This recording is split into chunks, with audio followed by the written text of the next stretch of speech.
Everybody, welcome to the webinar, Maintaining Your Business and Mental Health Wellness During COVID-19. My name is Christina and I'm with the Small Business Centre. For those of you who are not familiar with the Small Business Centre, we do offer supports to entrepreneurs in the Windsor-Essex area that are looking to start or grow their business. We do have business advisors available for one-on-one consultations. We have a very robust calendar of events that tackle different pain points or challenges that small business owners may be facing. For those of you who are feeling some of the challenges based on COVID-19, and I'm sure most small business owners are, we do have a full page on our website dedicated to some of the supports that are available. And if you have any trouble navigating any of those supports, you can feel free to reach out to us. We're more than happy to help. We understand this is a very stressful time and challenging time for small business owners, and we'll do what we can to help everybody get through this. So that being said, I'm going to pass it over to Jenny Lee. Jenny has over 15 years experience working with mental health, and she currently works for the Canadian Mental Health Association. And I'm sure she'll give you a better introduction than that, but I'll pass it over to Jenny. I seldomly ever do an introduction besides, you know what, I am by no means an expert. I'm starting to become quite the expert in my own mental health and wellness. And that's really what I'm going to encourage all of you. The takeaway from this, I thank so much Small Business Centre of Windsor for really, holding this webinar. I had a great time researching and really getting to know a lot of the, unique struggles that a lot of small businesses and entrepreneurs face. And so that's really why I wanted to set the tone. I'm going to go right into it. And if we can all hold questions right to the end, I will try my best to answer. I do know that upon registration, we received a lot of answers, and I'm pleasantly happy that those answers will be acknowledged throughout the webinar. And if we have any more, I'm going to leave some time right at the end. So we will get started. Back in 2017, so there were 1.2 million employer businesses across Canada, 12 million people work. And out of these, 97.9 were small businesses, while just 1.9% were medium sized.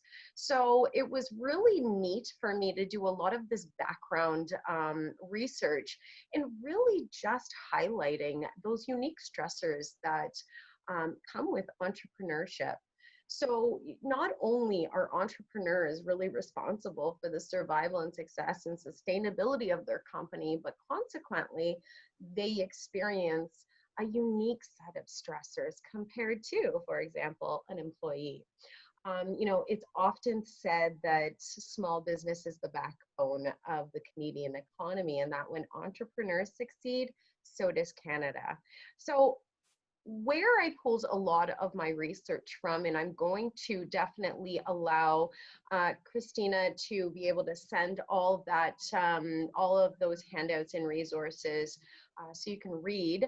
Bear with me, these slides are very heavy in words. I'm not going to go through all of it, but I really wanted to explain where we got a lot of our information from. So back in 2017, there was a big push. We started really hearing from entrepreneurs and small businesses indicating that, they were experiencing high levels of reported low mood, high levels of anxiety, stress, chronic stress, burnout.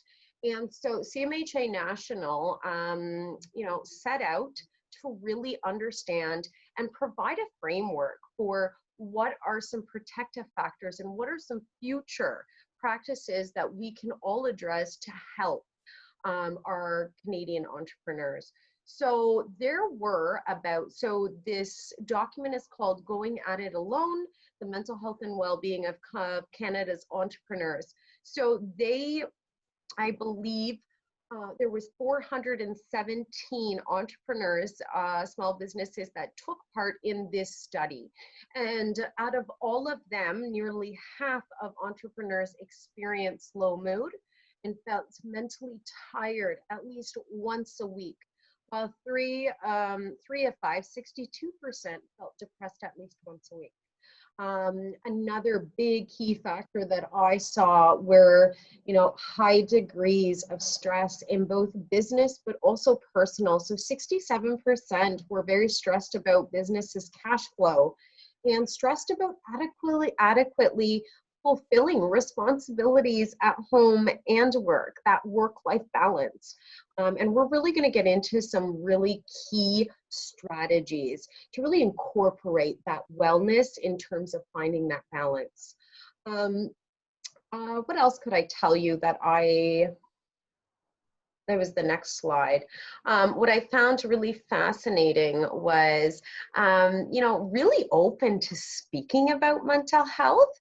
A lot of entrepreneurs reported workplaces were mentally healthy, and organizations, indicated that there was an culture of openness and transparency, and that was well over 76%, which I thought was phenomenal. But when they started actually diving a little bit deeper, what they also found that out of that 76%, only 1 in 5 reported having, or providing access to tangible mental health support or initiatives. For instance, like an EAP program or, a mental health workplace initiative. A number of barriers also are in place that prevent a lot of entrepreneurs from seeking mental health support. And the biggest one is cost, right? The cost of mental health services is a big barrier. EAP programs, it costs agencies, it costs workplaces money. So only for more than 1/3, 34% of entrepreneurs, and access to access those supports and limited awareness were also reported as a barrier. And again, the encompassing stigma. Stigma is still, it doesn't matter what field, what sector, what workplace, organization, community you reside in, stigma around mental health, mental illness is still by far the biggest barrier when it comes to seeking out those mental health supports, right? A lot of entrepreneurs, when we looked at the study, they indicated that female entrepreneurs reported a lot more feelings of uncertainty, inadequacy, depressed mood, feeling overwhelmed with far greater frequency did their male entrepreneurs. And only 1 in 5 were likely to seek help from a professional, right? So again, this just kind of highlights and sheds a lot of light in regards to, a lot of these stressors and some of those mental health statistics that were really very focused on running a small business and entrepreneurship. So a big impact that a lot of entrepreneurs in the study indicated was the impact of isolation and loneliness while working remotely, while building a brand and doing everything. The two things that were cited was isolation and loneliness, working long hours, and the work-life balance, because you are wanting your business to succeed, so you're putting in those extra hours and long time. So what we know about isolation and loneliness prior to COVID, we all understand that there's a higher degree of risk for a lot of individuals out there to experience isolation and loneliness, specifically due to COVID-19 as well. So we know that COVID-19 has had a really big impact on our social connections, our isolation, and feelings of loneliness. So right now, huge studies are coming out. A lot of Canadians, roughly right now, they're indicating it's about 50 to 64% of all Canadians are indicating higher degrees of anxiety, stress, low mood, feeling isolated, disconnected, experiencing loneliness. So we know that loneliness is a big barrier to good health. right? For everyone, it presents a lot of unique and severe implications, but for our older adults, even more so.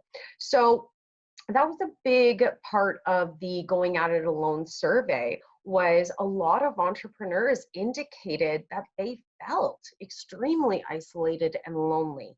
And now with COVID-19, that is why we are providing this webinar, is really to have those open conversations about, knowing that you're not alone in how you're feeling, and really just identifying and kind of speaking about what does it look like in having those definitions to be able to kind of start laying out what's going on and what are those strategies, what are my tools to kind of access when I'm feeling isolated and lonely. So working remotely can definitely cause a lot of individuals to feel isolated. And it's really making it that more important for us to routinely check in on our employees, our teammates, our coworkers, family, friends, you name it, even your social network. Loneliness, we know, does have that ability to lead to depression and various other mental health issues. There was a big study that came out, and please don't quote me, I forget if it was last year or the year before, where they really shed a lot of light in regards to the impact of isolation and loneliness on someone's physical health. And this is a huge concern, and this was a big concern even prior to COVID-19. What they found was that an individual that has and feels high degrees of isolation and loneliness, what they equated it to, the equivalence on your physical well-being, they indicated that it resembled the same physical health concerns as an individual smoking, I believe, 14 cigarettes a day. So those are lasting physical and mental health issues that could occur for someone that does experience that isolation and loneliness. So be aware, right? Be aware of significant changes you may see in a team, a family member, yourself, a coworker. It usually is a sign that someone's struggling. And I love this picture that I added in here because it really does hold so true. Everywhere we walk, all the news stories we're inundated with, it's really about all of us just, understanding that every single one of us is carrying something heavy, in really varying degrees. And it's just to be kind, compassionate, but also not being afraid to really reach out if you are noting some, changes in, significant changes. And I'm going to get through a little bit more of that. So before we get started, what is the definition of social isolation? Well, we know it's an objective state. It also has to do with lacking that sense of belonging, lacking engagement with others. So minimal contact, right? Minimal number of fulfilling quality relationships. And usually it's because there's a barrier, thus COVID-19.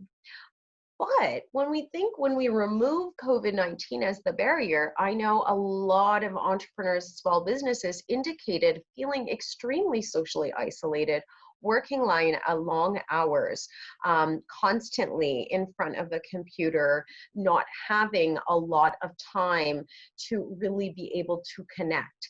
And it was trying to find that really big struggle with a work-life balance. We look at loneliness. Loneliness, on the other hand, really is a subjective state. And it's also a negative experience involving a lot of feelings of loss of companionship and experiencing like emotional distress. Can it occur in response to a social isolation? Yes, it can. But can it also occur in the absence of it? Yes, it absolutely can. And that's where a lot of individuals, entrepreneurs, indicated high feelings of loneliness. So it's a normal human emotion. We know this, and it varies across our lifespan. So it also, loneliness can occur for someone when there's a mismatch between the quantity and the quality of those social relationships that a person has compared to what they want. So belonging equals connection and engagement. When we as individuals feel that strong sense of belonging to our community, social inclusion improves and individuals report higher levels of positive mental health, right? So in order for us to really feel that sense of belonging, to reduce that subjective state of loneliness and also social isolation, it's our connections with the world.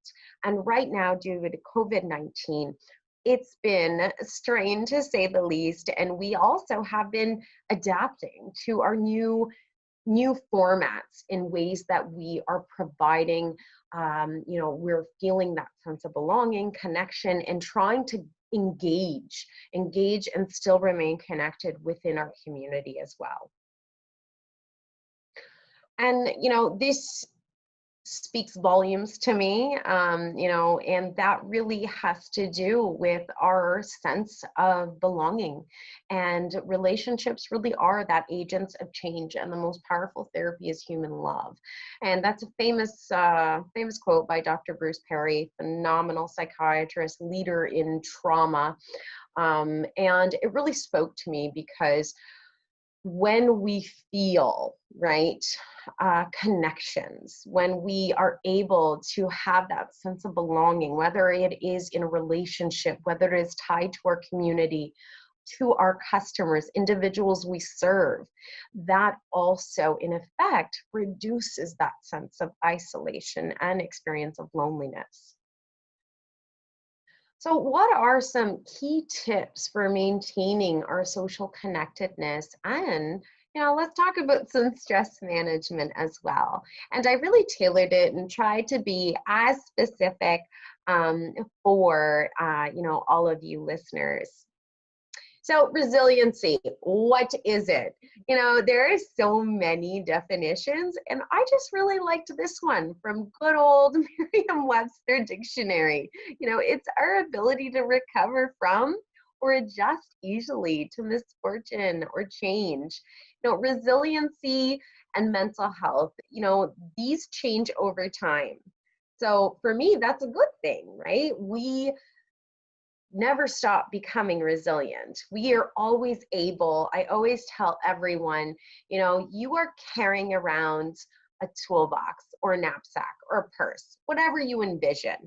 And every day, any strategy you utilize, anything you hear, anything you do that's providing you some sort of balance within your life, that is how we boost and increase our resiliency. Resiliency is really about increasing your self-awareness, being alert to how does stress affect you? How do you cope when you're faced with adversity? What are those strategies that you go to? And it changes, right? Some of the strategies that we might have used, 20 years ago, they're not applicable. They just don't work right now. So the good news is, we can always add more into our toolbox when it comes to coping, wellness, resiliency, adaptability, emotional intelligence. We can constantly grow, learn, evolve, adapt. And I think sometimes it's hard, right? The beginning of COVID-19, it really did throw all of us for a loop. And, a lot of individuals reported a lot of feelings of anxiety and fear and stress and worry. And it was normal. It's normal. It was, I don't like that word, but I kept indicating that it's a good thing that our fight, flight, freeze response was engaged, because that's our internal system to alert us that, you know, something serious was occurring, right? It's a crisis. It's a global pandemic. You know, the world literally stopped. I think it would be, you know, a little different had we not felt that fight, flight, freeze response activated. So stress management, right, really means that, you know, we know there's nothing we can do about current stressors, really due to COVID-19. And that has been extremely stressful, especially for a lot of entrepreneurs, a lot of small businesses that, you know, you're still waiting for, you know, more plans from the government. You know, even though it might feel like we don't have a lot of things under our control, there are steps that we can all take to really relieve the pressure and feel like we're regaining a bit of control. So effective stress management really just helps us break the hold that stress has on us. You know, and it is way more complex than we think, because it really comprises of our thinking, our self-awareness, right? Our discipline, our self-discipline, our commitment to ourselves. It's just kind of everything wrapped into one. So I'm going to break it down a bit to really highlight and explain those differences. So the very first one, like I said, you know, be kind to yourself. Absolutely accept that, you know, anxiety, fear, worry is normal. And again, I wish I had a different word for normal. I always say that we all have our baseline, let's say. And mental health very much resides on, let's say, a spectrum. And within a day, it's quite normal for us to maybe start right in the middle. You know, you wake up in the morning, you think, okay, I had a good sleep. And next thing you know, you are a lover of coffee and your coffee machine broke, as did mine. True story.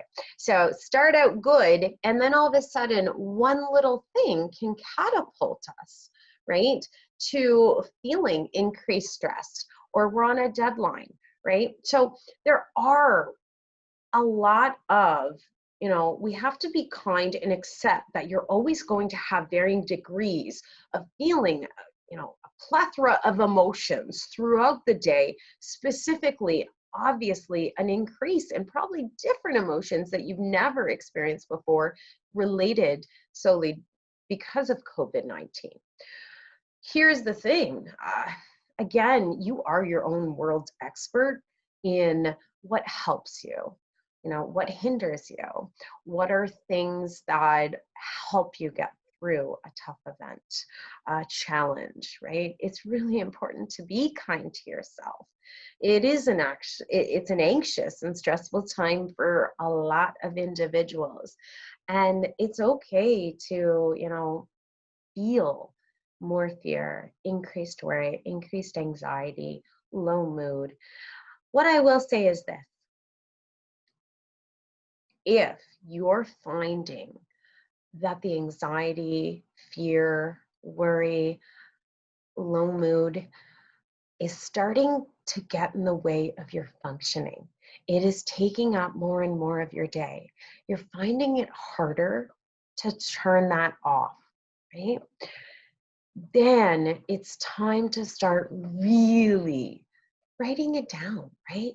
Start writing things down, such as, you know, what are your signs? Where do you hold it, right? Our bodies, you know, sometimes I honestly think that how we are alerted to our stress or to, you know, some mental health challenges that we are faced really reside within how our body starts to present its bill to us. And usually the biggest thing that individuals will indicate is sleep, Predominantly sleep is always the biggest one that we are impacted by. Whether, you're waking up in the middle of the night, you're unable to fall asleep, you're oversleeping, you're not sleeping, headaches, digestive problems, chronic pain will become exacerbated. Headaches, I said that already. Sleep and appetite are the two that our body usually gives pretty good warning as something is going on. Lack of concentration, inability to focus, mood fluctuations in general. Mood fluctuations to the point that you're getting alerted, irritability, you're feeling impatient. Just everything doesn't seem like it's going and it's working out, right? So really self-awareness is the biggest tool that we all have, right? And it's getting to know your thoughts, your behaviors, right? When you are feeling stressed, what are those behaviors that you tend to go to? Do you tend to utilize unhelpful coping strategies that might, end up increasing the anxiety, fear, and worry, right? Get to know your coping strategies, create your own ABCs of stress management. Having those, when we're able to really map out, how is stress, anxiety, fear, worry, how is that all impacting us now, specifically during COVID-19, you're gonna get to learn a lot about yourself. And once we learn a lot about ourselves, that's when we're able to take action, right? And again, we have to really remain focused on factors within our control. And sometimes that's really easier said than done, especially when we are just sitting around waiting. And a lot of the waiting and the what ifs, can start those worrying thoughts, unhelpful thoughts, or, not able to, our brain to just shut off. So taking the recommended precautions, obviously, as outlined by Health Canada, really learning about COVID.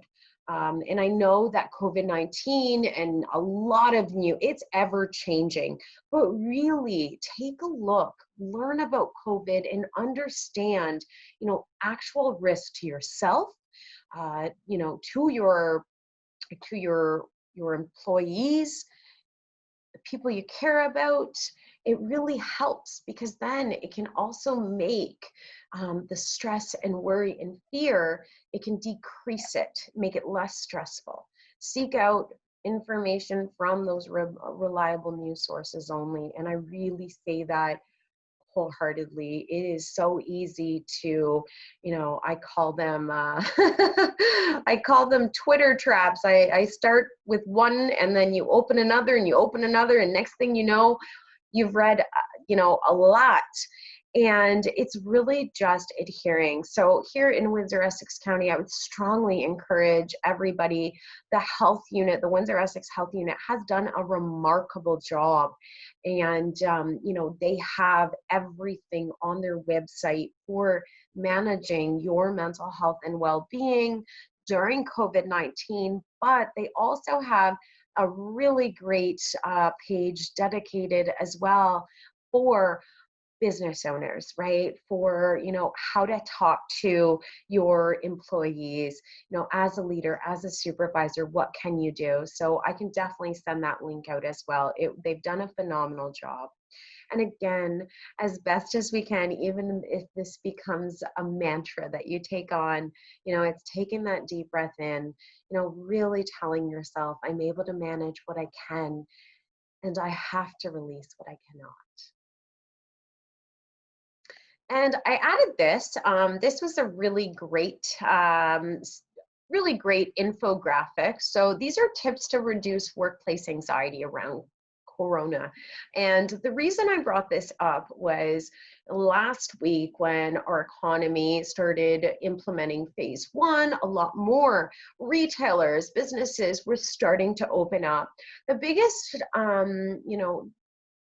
the biggest statement I did hear, and I spoke to a lot of individuals, was really, it was almost like they indicated like a second wave and of anxiety and fear, because everyone almost adapted to that new normal, right? And then now everyone was getting everyone's getting ready to go back, opening up that workplace.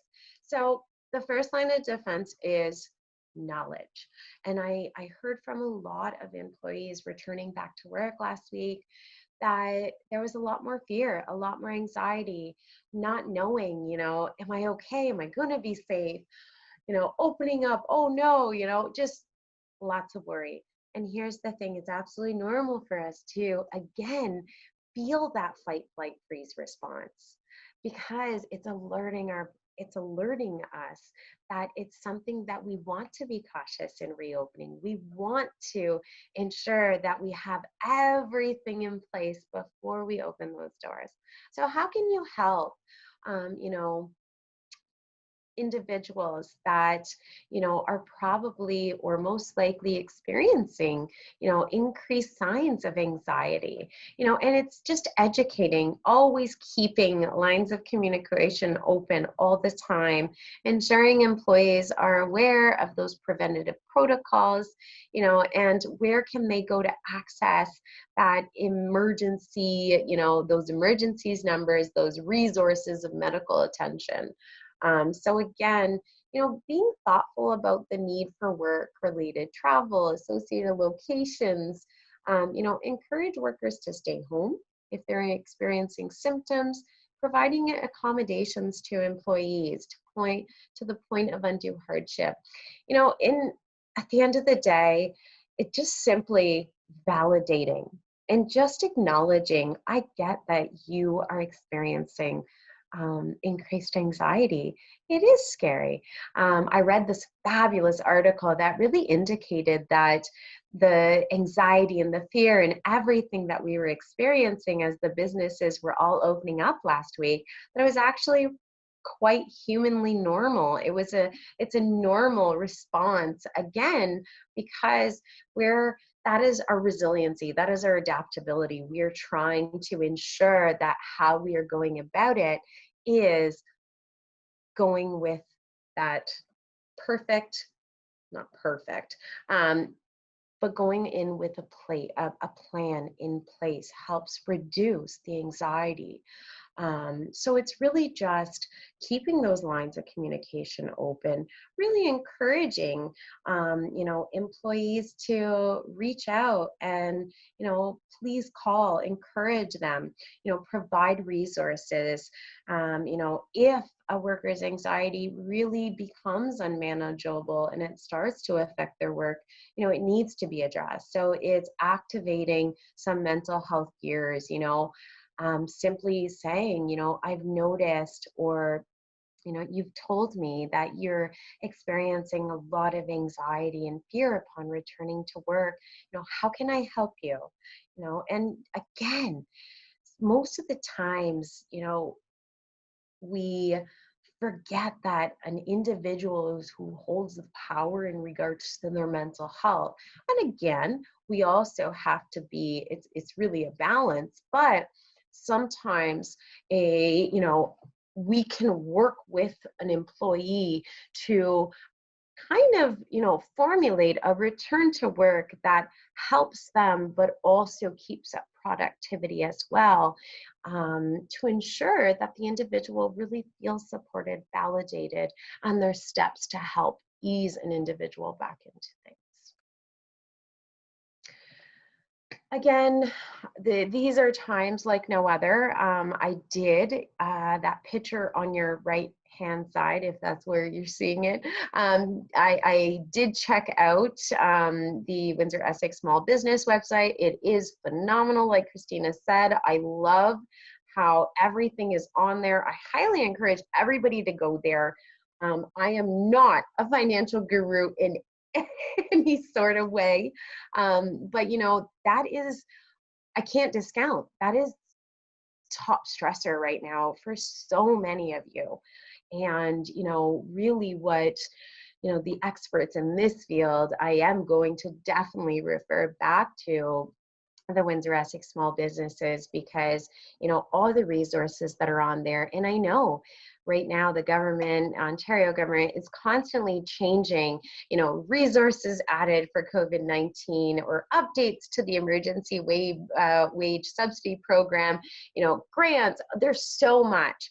So really, if you are experiencing a lot of stress, specifically when it comes to finances, which is a really hard one, it's something very concrete, and it's anxiety provoking, right? Not only for a business that you've developed from the ground up, and poured your heart and soul into, but also a lot of small business and entrepreneurs, right? We know that work-life balance is always really hard, because you want your business to succeed. You want to, give it your all. So if you are, sitting in that situation where you're really highly stressed and, the finances keep coming up, really create, again, sometimes we are able to reduce that anxiety when we feel as though we have a little bit more control, and going through, mapping out important resources, mapping out important websites that are absolutely pertinent to you as a small business, creating an emergency budget, right? Looking at your current situation, exploring all the available benefits and relief options that are ever changing and frustrating sometimes as well. Calculating your current projected income, determining essential expenses, balancing an emergency budget, and be patient. Be patient with yourself as well, as it really takes a few times to find a realistic and workable budget in times of emergency. Take really, really good care of yourself, both physically and mentally. And I think that's where I'm going to dedicate a lot more about mental wellness, is just, again, acknowledging, the stories that we all hold really do have a power filled with hope to help someone in the future or current, to help them be able to get through, a difficult time. Sometimes, perhaps you find that, think back to hardships that you've endured in your life. Think back, and what did you learn from them? Are there coping strategies that you really focused on that got you through it? Are you able to, take that strategy and place it now? Speak to others, and that is that whole bit on stigma. When we're able to get to a point when we're all openly able to discuss mental health and wellness and not be afraid or not be ashamed, what we're going to do is we're going to be able to really support each other. Why? Brainstorming, collaboration, learning from others. My goodness, I learn from individuals all the time. And, it is one way that we're able to decrease that stigma of mental health. So, taking really good care of yourself, both physically and mentally, sometimes is just acknowledging when someone close to you, is asking you, how are you doing? Is acknowledging, am I telling the truth? Try it one day. If you're not having an okay day, just try blurting it out and saying, I'm having a pretty tough go today. And I know that a lot of people hesitate to do that. And the biggest reason why is because, well, obviously the stigma. So I guess the second reason is a lot of individuals will say, well, when I say that, it's almost like the individual thinks, oh no, what do I have to say to help you? And chances are when we're able to just say it out loud, we don't need anything. Sometimes nobody can help us if we're having a tough day, but just being able to validate and communicate that openly can start that dialogue in increasing your self-awareness, but also decreasing and kind of abolishing the stigma around mental health and physical health. So, like I mentioned, I know that I feel like I'm a record. I'm constantly saying the same thing, but it's so true. You have to really embrace your feelings, acknowledge uncomfortable feelings. Does it feel good? No, it does not feel good. I call it the creepy crawly feeling when my fight, flight, freeze response get activated. And it's okay. The best way for us to get through an uncomfortable feeling is to ride it out, right? We don't want to give it more power. So don't think about, our society is very, we have labeled emotions, positive and negative, and don't think about it that way. Just think about feelings represent how we connect with our environment and signal what actions we should make to make ourselves feel comfortable. So self-care is really critically important right now. And I thought that this drawing by Liz was very, very relevant to, I have a lot of friends of mine that are small business owners. And, right now, it's been really challenging. And, we think, yes, I'm going to be awesome. And it's going to be through a lot of hard work.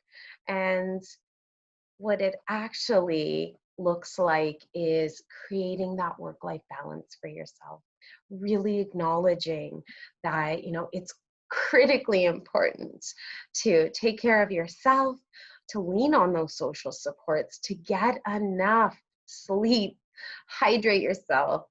How are you eating, getting active, and having that downtime, not constantly always thinking about work.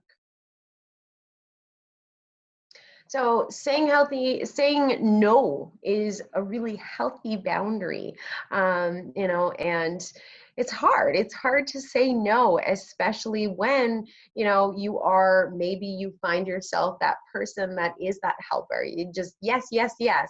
Well, we also have to acknowledge that we can't pour from an empty cup. So when you're feeling it in your body, when you're experiencing high levels of stress, it's really acknowledging, now's not a good time. Could I do it, later? Could we work out another time? After work, really, really important. So I know a lot of business owners, they've had to, take a look at how they were once providing businesses. They've adapted, whether it's working remotely, drive-through, pickup, curbside, on the internet, regardless. How are you transitioning to and from work? So for those of you that have been working at home, for those of you that are still waiting, forward to say, okay, phase 2, what I'm trying to get to is very important, that work-life balance, and that we have a transition to and from work. So I highly encourage for individuals, if you are working from your home, what are you doing when you're going to your workstation or your desk? Normally we'd have a commute. There's certain communal routines that we have all taken, whether it's the commute, listening to AM 800, CBC, a podcast, drinking our coffee, regardless of what you do, who here misses those little minute transitions? Very important to our self-care, restoratively as well. So when it is time for you to say, you know what, I've worked enough today, I'm done, I need to close it up, how are you shutting that part off? whether it is, having, if you do have that space, really dedicating one room only in your home, in your dwelling for work, really making sleep a priority, blocking off time to do so. And I know that sounds silly, but as we saw from that huge Going At It Alone survey and research and the findings, it indicated that the work-life balance was the biggest factor for entrepreneurs' mental health and well-being. So be as consistent with your sleep as possible. Create a schedule, right? You don't have to work 12, 18, 24 hours a day, right? You need to have that restorative time. Rediscover your uniqueness, right? Again, you are resilient. So, perhaps you're finding this isolation has been extremely taxing and challenging. And, you're kind of in that waiting zone right now. So if I flip the script, we can use this opportunity to possibly, get to know yourself outside of who you are when you're interacting with other individuals. Focus on the opportunities isolation provides. So that could be taking up a hobby, or maybe you've had a goal for a long time and you've kept putting it off because you've had no time. Maybe it's picking that up, getting through, if you've had a long list of books that you'd love to read, webinars, a course, get to know yourself, get to know what coping strategies work for you. Create that mental health toolbox of activities for yourself. And here are these are just some extra tips in terms of those free online courses. Right now, one of the most popular courses of all time, and it's from Yale, and it is called The Science of Wellbeing. I have taken it. It is absolutely phenomenal. It's really basic. They're basic things that I think we all forget sometimes. But anyways, it's phenomenal. It's being offered right now through Coursera, and that's called The Science of Wellbeing. Duolingo. Anybody ever wanted to learn a new language? Well, they are offering free language lessons right now. I know that there are tons of virtual tours through museums. There's also billboards. They also are holding free concerts. Blues Fest here in Windsor. Everything is going online. We have Jeff Burrows from the Tea Party. He is also going to be hosting a drumathon online as well. So these are just free things that can also keep us socially connected, maintaining that social connection, but also, increasing that feeling of wellness, well-being, being able to focus on outlets other than the stresses that we're experiencing. This is a big one. So cut back on the amount of time that you're spending on social media news, which I think it's a little ironic that I'm saying this because as a mental health educator, before COVID-19, this was my go-to thing, no, social media is not good. Well, now I would like to say, use social media. Make sure you are connecting with those networks of individuals, colleagues, teams, friends, family. I am talking specifically to the inundation of news in social media.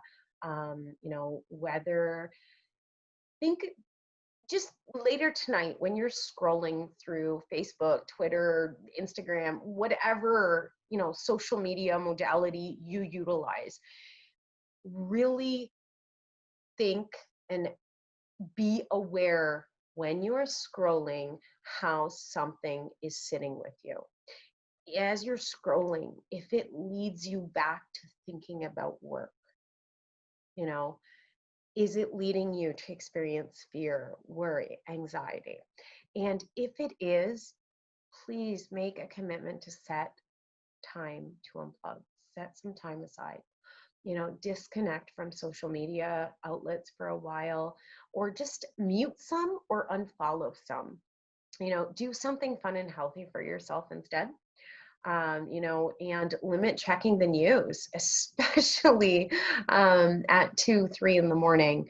And our brains are not wired to be able to receive an inundation of images, sound, visual, words. Like, think about what you're processing in your brain just by scrolling, right? We are keeping that with us. Total open honest here with you. At the beginning of COVID-19, I'm not sure, maybe perhaps a lot of you can relate, but I found myself constantly checking the news and social media for updates and what was going on. Long story short, I'm a very good sleeper, and I was waking up at 2, 3, 4, and I think it was like 5 in the morning. And that happened for like a week, and my whole brain was focused on, oh, did I miss something? Is something else happening? And now I have a schedule. I have to practice what I present and facilitate. So I predominantly will look at the health unit once a day to see what's happening locally. And at least once a day, I'll just update myself on any new announcements from our government, and that is it. So limit checking that news if you find that it is definitely increasing that anxiety. And I just spoke up of a lot of things, and I felt that this was also really important to say. It's really okay if everything that I just recommended doesn't work. It's okay not to know how to work remotely. It's okay if you find yourself working remotely and you have children and you're trying to homeschool. It's okay if you don't know how to do any of those. It's okay that you might not be making a daily schedule and you find that you're just winging it. Don't worry. We also have to acknowledge that there's some days that are going to be very taxing on us. And those days are the days that I encourage you to really practice self-compassion. So if that means that you are going to stay in your pajamas and maybe watch some Netflix all day or read a good book or lounge around, that's okay. We also need to identify that those days are restorative in itself as well. The point what I'm trying to make is, don't, don't beat yourself up and become hard on yourself for thinking that, oh, I didn't do this and I haven't done this and I'm not doing that. That's okay. You also have to be patient and kind to yourself. So you have to really practice that self-compassion. The best tool as well when we feel, that loss of control and being able, to control what is happening around us, we can regain some of that by simply helping. The power of helping someone else. And we're able to do that from our home. We don't need to, go out. If we want to go out, that's a bonus. But asking friends, family members, other small business owners, other entrepreneurs, how's it going? Do you need anything? What have you noticed? It's simply checking in on others. Checking in by phone, by text, by video, it really makes a big difference. A lot of studies point that the very act of giving back to our community boosts our happiness, our sense of belonging, right? It boosts our feelings of health and well-being, but it does something else. What it does is when you're helping someone else, chances are, remember when I said that we're all carrying something different? Or think of it this way, we're all in the same water, and we're all experiencing a storm, and we're all possibly in varying sizes of boats, okay? Think of it this way, by helping someone else, chances are, you know, they might be experiencing a lot of what you might be experiencing. And just validating and helping and asking and providing empathy to someone else, what you actually are doing is you're providing empathy for yourself as well. So there's a lot of benefits to supporting one another, being kind to one another, reaching out. How are some other ways? So connect, like I mentioned, to those social networks. Us human beings, we need to feel and be connected. Human beings thrive on our social connections. So, anything that mimics reciprocity is helpful. Please make sure you're doing that. And, if you're finding that all day everything is on the computer, pick up that phone, have a conversation with a loved one, check in with an elderly relative, a friend, a family member, a neighbor, call at least one older adult each day who may be at risk for loneliness. Ask how they're doing. Listen. I will be honest, I did try this, and oh boy, this was difficult, challenging, but it was pretty cool after. My 89-year-old grandmother needed to get on a Zoom chat with family, and I walked her through it, and it was very frustrating, but we did it. And to see the look on someone's face that they were able to learn a new tool, which is huge. It's great for our brains. Our brains love to learn. Oh, wow, they do. They love to learn. It's great for us. So help someone, help by offering to talk them through, how do I set up a virtual chat? If you're able to spend at least 15 minutes each day talking with a loved one, done. And I know that doesn't sound like a lot, but think about it. 15 minutes every day actually adds up to increasing that connection and not feeling socially disconnected, isolated, and decreasing that feeling of loneliness.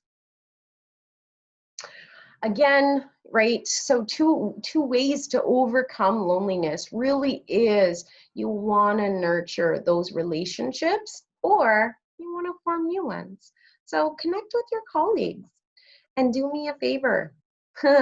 Talk about anything unrelated to your work, your business, or COVID-19. Try your hardest. Funny story, jokes, personal, try your hardest not to go there, because what you want to do is you want to just connect with your social networks and not have it constantly about work. Because as entrepreneurs, small business owners, you're already always two steps forward. You're always thinking of what's that next thing. How can I reach out here? How can I do this? So having set times where you're able to, this is my free space. I'm not talking about that stuff. It is really great. Like I mentioned, those virtual tours, virtual concerts, 1 minute kindness is a really awesome thing. I've been doing it consistently now for about 4 weeks. And really simple. And here's the thing. Anytime you're on social media, if you see something that really resonates with your soul and it just creates a feeling of happiness or joy or connection, or really helps with your anxiety, worry, or fear, reach out, send that person a private message and tell them, thank you. That was a lovely picture, a post, a meme. I really enjoyed it. It helped me right now. Or don't say anything like that and just say, thank you so much. That was really kind. I loved that. I've been doing that, and it's been really helping a lot of individuals. Again, it's our social connections with others, the power of kindness and compassion. And don't forget about your humor. Humor is a really, really phenomenal tool. And at times it's a really great line of defense when it comes to coping with stress. Last but not least, if only somebody would have told me about that, told me this sooner. And so don't stress about stressing out. And, you know, really what that means is a lot of studies are out there in regards to chronic stress. And we know chronic stress, the impact it has on our physical health and well-being. What they also have now started to actually understand even more, and now there's research and science to back it up, is stress is not bad. It's actually the way we react to stress that actually has a 10 times greater impact on our health and success than the actual stressor itself. That's a hard one, right? So the next time you're feeling stressed and you feel it in your body, or you find your fight, flight, freeze response activating, you know, just take a deep breath. And, you know, even if you have a mantra to yourself and just say, this is my body rising to the challenge. You know, my body is feeling, I'm feeling my heart racing or beating out of my chest because this event requires my utmost concentration. You know, this is something important. It's the way we perceive and the way we speak to ourselves and the way we're reacting to it that has the biggest impact on our health and success. Don't expect stability, right? So what I mean by that is, you know, I've been hearing a lot about, you know, pre-COVID, you know, this is the new normal. And I just keep telling myself day by day, don't expect stability right now. I think it's hard because the time and energy that we spend in missing what was or thinking about the good old days, it actually causes us to really miss them and feel that feeling of loneliness and isolation. And it also decreases our resiliency to adapt to the new.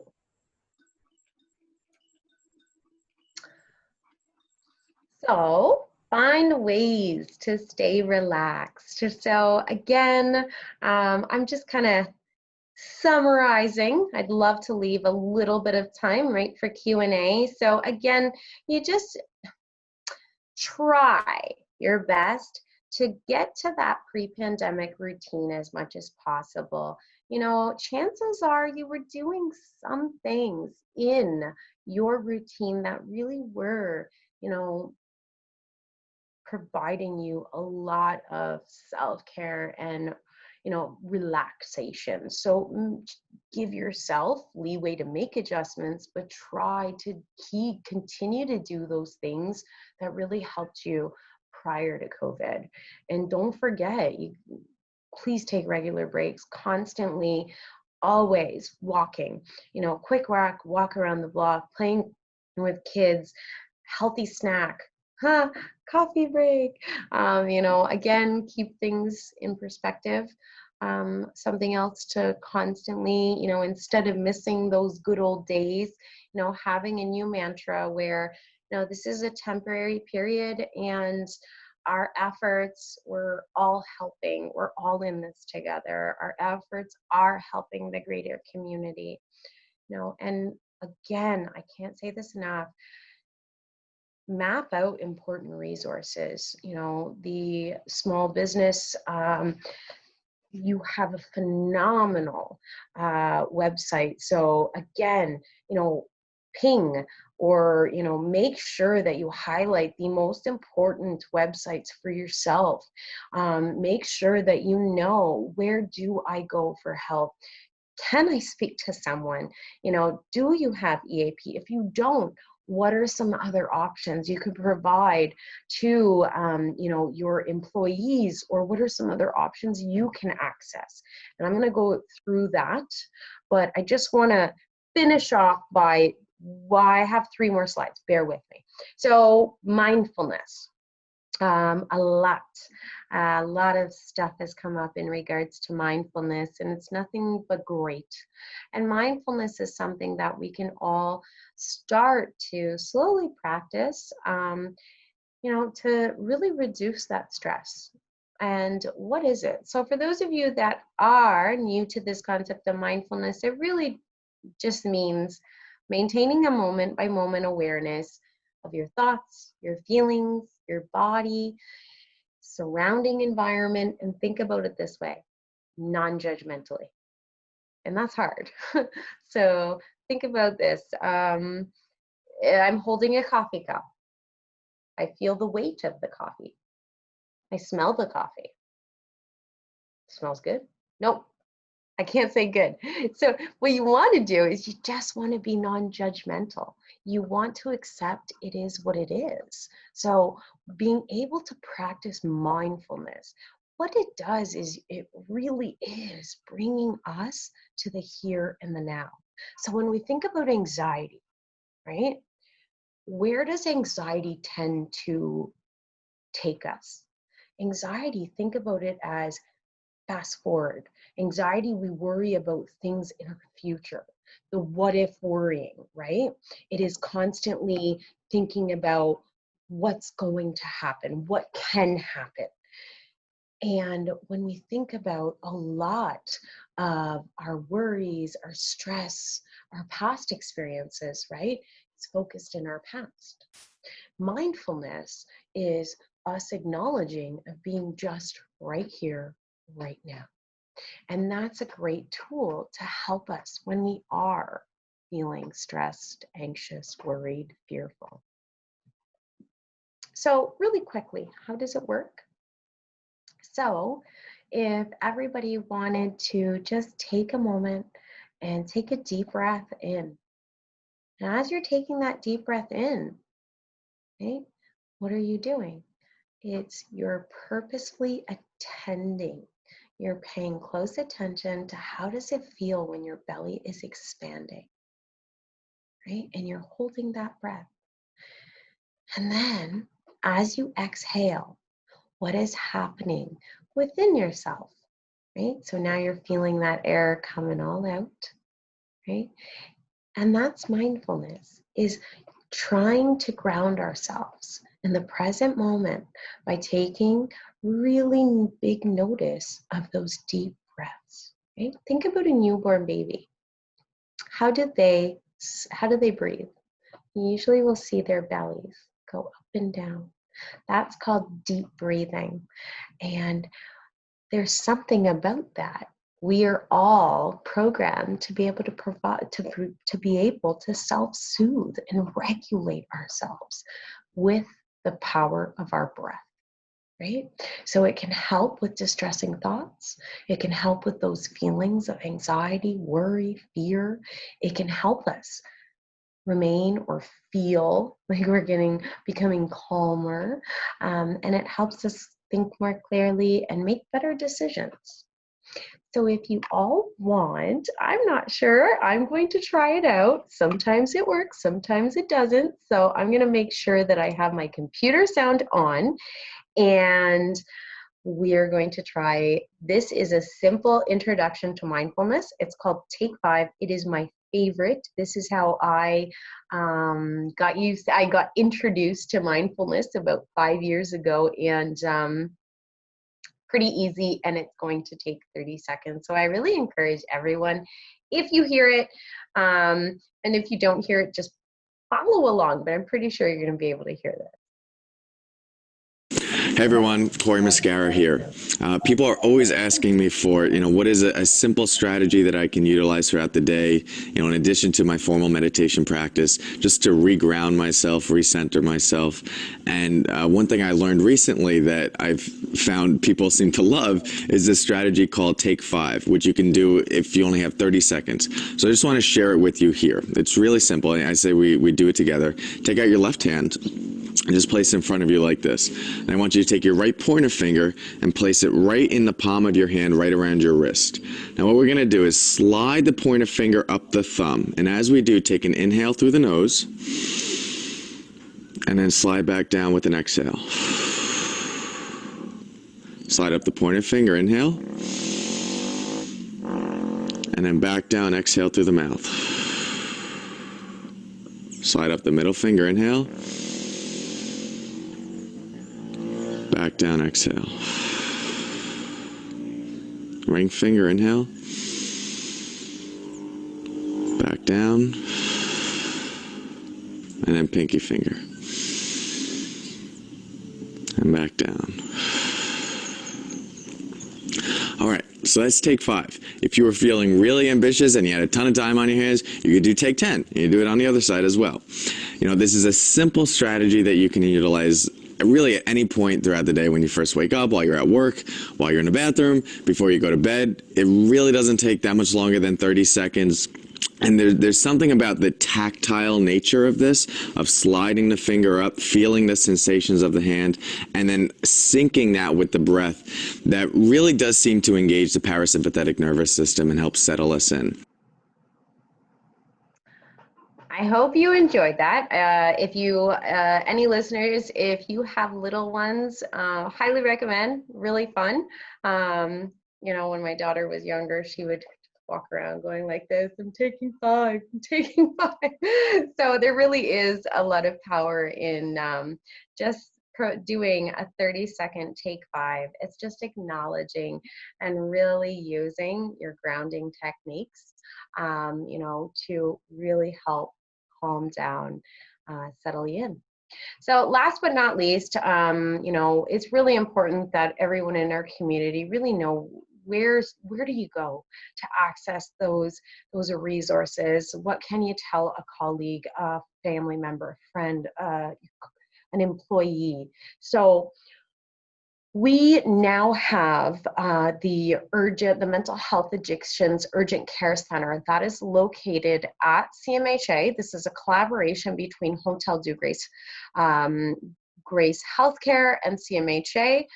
So it is, I'm gonna go to the next slide. So an individual should go to a mental health and addiction urgent care clinic. Think about it this way. Why would you go to an urgent care for your physical health? It's the same thing when you're thinking about your mental health. It's for anyone 16 and over. You're experiencing an urgent mental health or an addiction concern, and you do not need hospitalization, and you're able to be safely treated outside of the emergency department. Now you're probably thinking, what does an urgent mental health or addiction concern look like? I can answer that. I'd love to keep it open for Q&A because it could be, like I mentioned, you're finding it really hard to focus. The anxiety and the fear is really increased, where it's starting to impede your day-to-day functioning.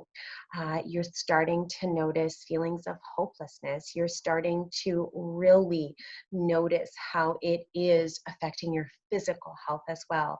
So sleep, your self-care, your hygiene, you know, your appetite, and the list goes on and on. But if you require services, we want to ensure that you get connected. So we have the urgent care clinic. We also have our crisis line. And that's what I'm going to encourage everybody. If you just keep 973-4435 phone number somewhere on your phone, you know, highlight that number, because that number is key in Windsor. Well, that one in 211. So the 973-4435 number is 24 hours a day. It is our crisis line, and it is attended by our Hotel du Grace Hospital, the crisis workers. So what they're going to do is they're obviously going to inquire, is this an emergency? If not, they're going to ask, what's been going on? You know, they're wanting to really, truly listen and help. So they are going to help facilitate a referral or a plan where, okay, we're going to get you hooked up with our pandemic therapist. That's through the urgent care clinic. Oh, we're going to get you connected with the bereavement therapist at CMHA. Regardless of what you are calling for, chances are you have one phone number.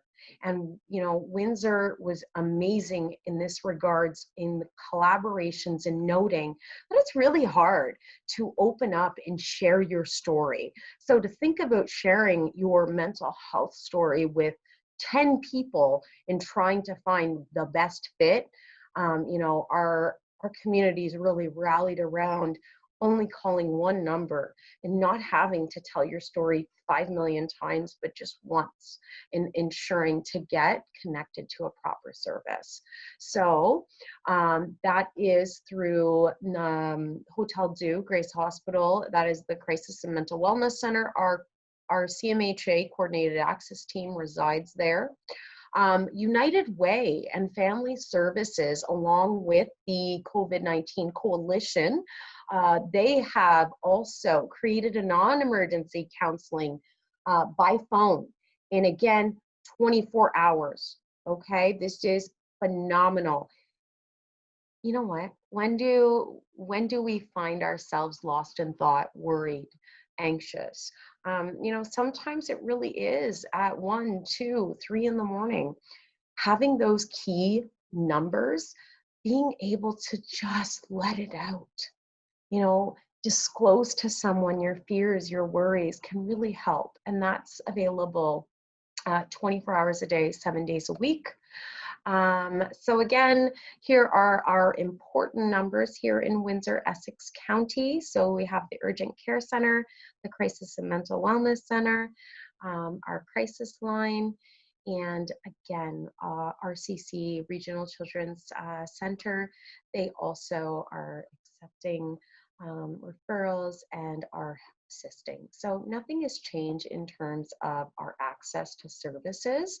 The modality has changed. So a lot is being done through Ontario Telehealth.